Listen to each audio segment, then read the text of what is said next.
You know, every single time you stream a movie, fire off an email, or jump on a video call, you're tapping into this hidden world.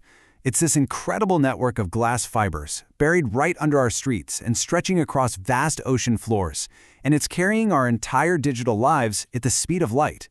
But what happens when that lifeline, that tiny thread of glass, breaks?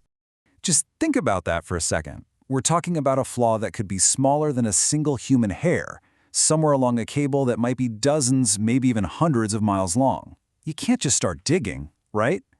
So how on earth do technicians find that one tiny needle in what is basically a continent-sized haystack? Well, that's exactly what we're going to get into right now. All right, let's dive in. First, we really need to get our heads around the scale of this challenge. Because our digital world is, well, it's both amazingly powerful and surprisingly fragile.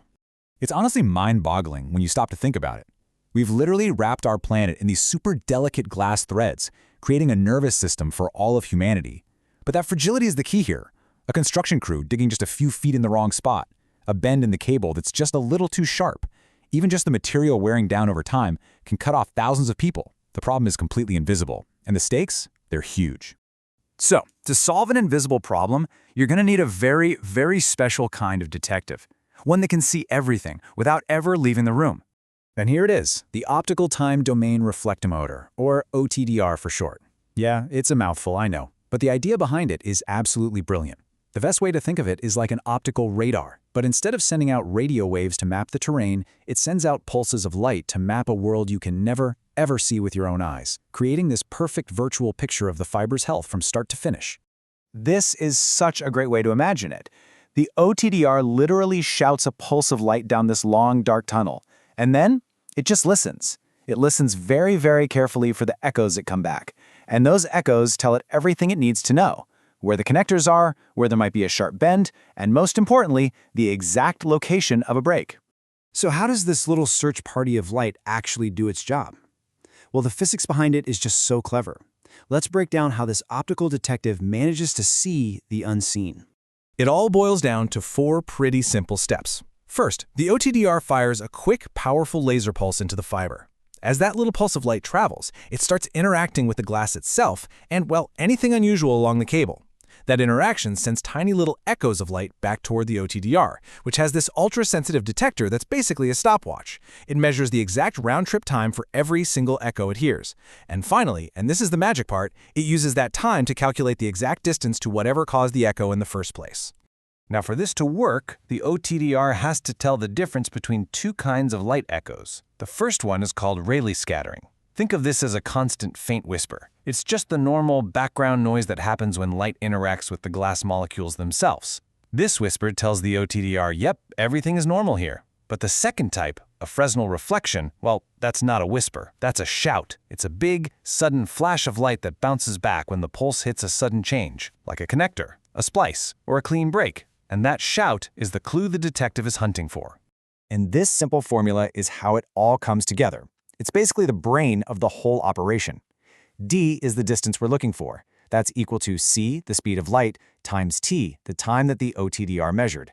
We divide all that by n, which is just a number for the type of glass, and by 2, because of course the light had to go there, and back.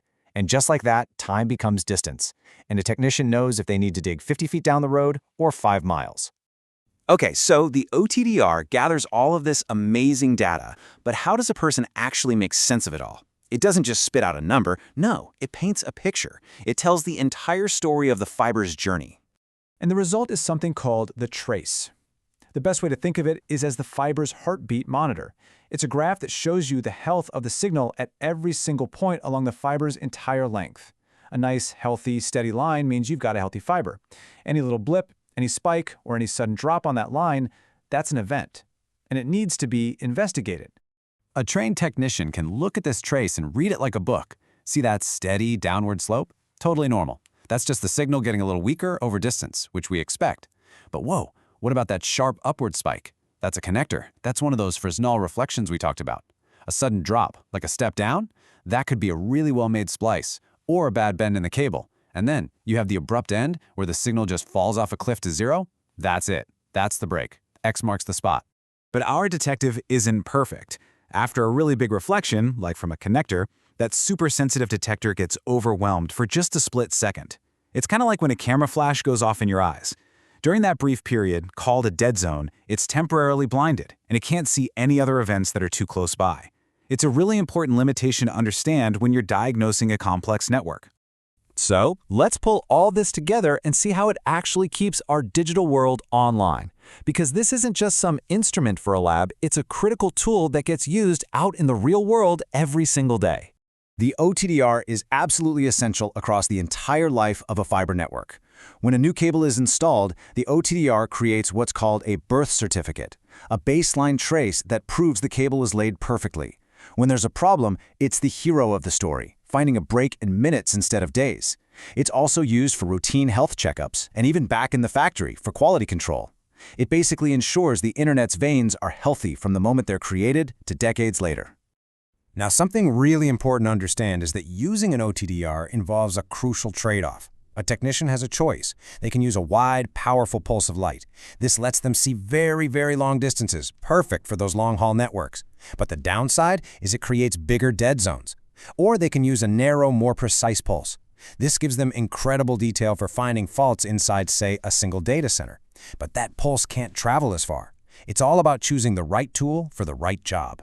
And that is how you find an invisible problem in an invisible network. It really makes you wonder, doesn't it? Our world is full of these hidden systems that just work. From the GPS signals that rely on Einstein's relativity to the power grid that stays balanced on complex oscillations. So what other invisible infrastructures out there are relying on clever physics to keep our modern world running?